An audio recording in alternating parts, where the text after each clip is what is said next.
Hello বন্ধুরা, আজ আমরা বানাবো তালের পিঠে। চলো দেখে নেওয়া যাক কীভাবে বানানো হয়। প্রথমে আমরা নিয়ে নিয়েছি নারকেলের গুঁড়ো,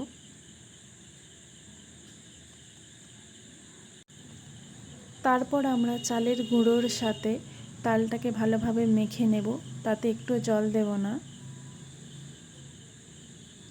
তারপর আমরা এরকমভাবে ছোট ছোট বাটির শেপের মতো করে নেব। তারপর তাতে পুর দিয়ে মুখগুলো ভালো করে বন্ধ করে দেব।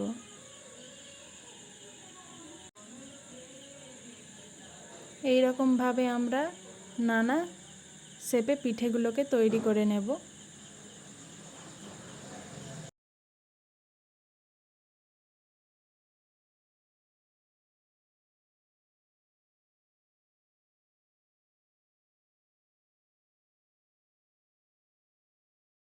ভিডিওটি ভালো লাগে লাইক এবং সাবস্ক্রাইব করে দেবেন।